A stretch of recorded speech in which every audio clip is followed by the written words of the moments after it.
I'm Neetha Bidway, and this is Good Revenue. Welcome. We're going to talk about rare earths minerals today. And if you're new, you can always find links to everything we talk about in the show notes. So hit the subscribe button if you haven't already, and let's jump right in. When 2025 started, I don't think that most people were thinking too much about critical rare earths minerals, but it's been one of those esoteric topics that have really dominated the news. And it's because these are inputs that are super important to the defense sector, to the automotive industry, heavy manufacturing, technology, and other critical industries. So it's an area that we can't ignore. In 2025, this issue escalated because of the United States' decision to impose tariffs and to effectively recalibrate the global economic order. We've talked about some of those issues in a number of different episodes, so we won't get into that now.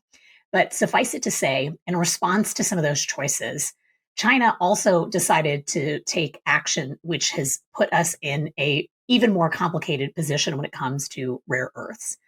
There are 17 rare earths minerals. They're actually found all over the globe, but China controls about 90% of the market in terms of where they are mined, refined, and processed.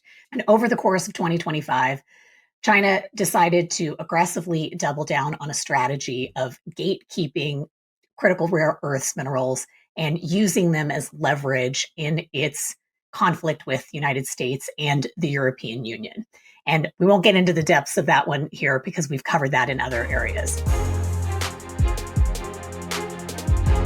The latest flare-up in this happened in September when the Chinese restricted 12 of 17 minerals from export.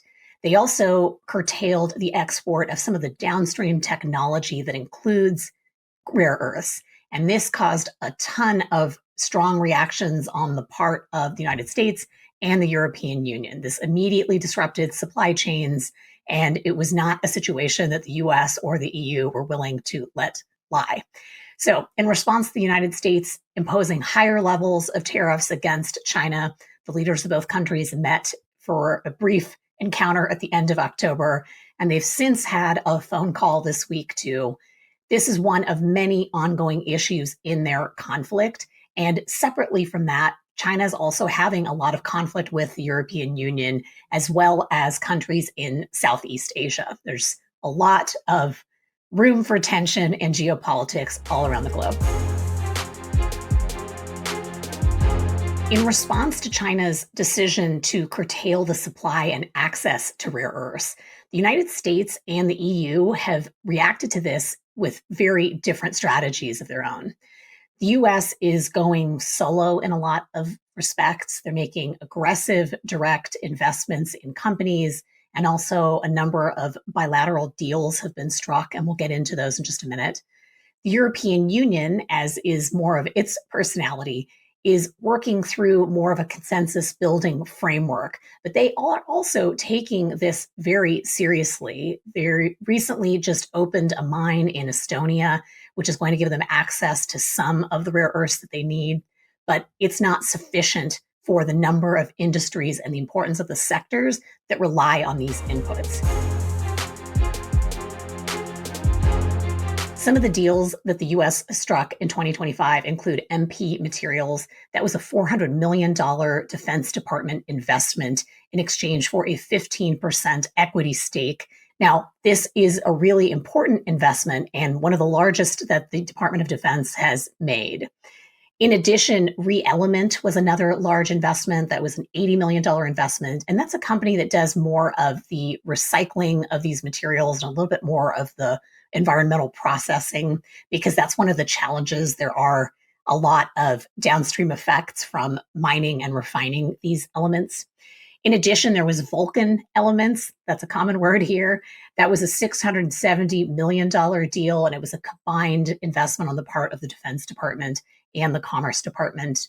There was also Lithium Americas, which is, as you suspect, a lithium mine called Thacker Pass. That was a Department of Energy investment. There was Trilogy Metals, in which the Department of Defense took a 10% stake. as well as an option for an additional 7.5%.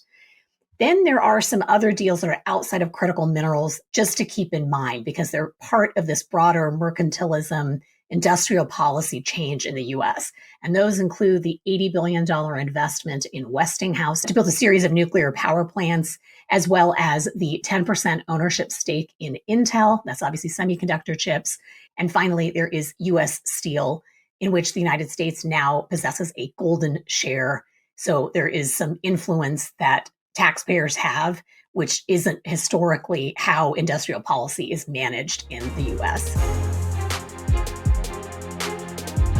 Across the board, the United States is really going for direct engagement, aggressive investments, speed, and bilateral deals when it comes to some of the global deals that it's striking.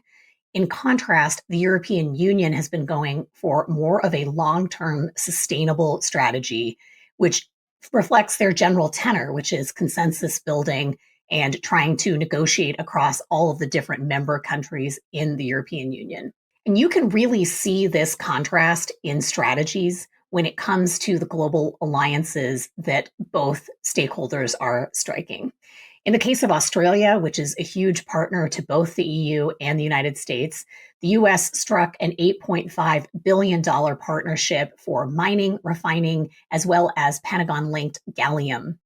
These are all super important to the US, and this is a bilateral engagement. The EU is looking to do more of cooperative regulation, and they are planning to stockpile critical minerals. They're also moving more slowly when it comes to investment. The United States is also pursuing allies in Southeast Asia. We recently struck deals with Malaysia and Thailand. Those are both memorandums of understanding for access to critical minerals. At the same time, the United States also included poison pill language in the deals struck with both countries, such that if either of those countries signs another deal that harms U.S. national security interests, the deals will be void. The European Union is engaging both of those countries more broadly, and they are doing less in terms of targeted resource activity. Turning to Japan, which is obviously a huge and long-standing American ally since the end of World War II, the US and Japan struck a multi-billion-dollar deal just a few weeks ago that is going to provide the United States with the ability to stockpile more of these minerals, and particularly gives us access to the manufacturing magnets, which is really important. The EU is working on more of a joint procurement approach with Japan, and they are trying to align their regulations. So again, more cooperative. Greenland is another really complicated piece of this puzzle. They have a lot of critical minerals, and the United States has now complicated the relationship with Greenland and Denmark, thanks to some aggressive comments made earlier this year. Nonetheless, the US is trying to negotiate and coordinate on mining rights and access to minerals. The EU, unsurprisingly, has a more collaborative relationship with both Denmark and Greenland, and they are trying to drive a process that is more sustainable when it comes to resource management and extraction. So it remains to be seen how some of that shakes out with Greenland in particular. The bottom line here is the United States is doing everything in its power to move quickly to get as much control and access to critical rare earth minerals as is possible, as quickly as possible. The EU, in contrast, is moving a little bit more deliberately. I think they're trying to work out more of a long-term strategy that aligns with their existing regulations and their general consensus-based approach to dealing with both resources and competing geopolitics within their coalition. But the thing that these countries have in common, whether you're a member state of the EU or a state that's part of the United States, is that there is a huge geopolitical threat from having these critical rare earth minerals only under the dominance of China. And that is undoubtedly going to be a huge issue as we move into 2026. With that, that's all we have for you today. Thank you so much for joining us. As always, we love having you here, and we'll see you back next week. Thanks for listening. If you liked what you heard, leave us a review, subscribe to the show, or check out another episode. We appreciate your support.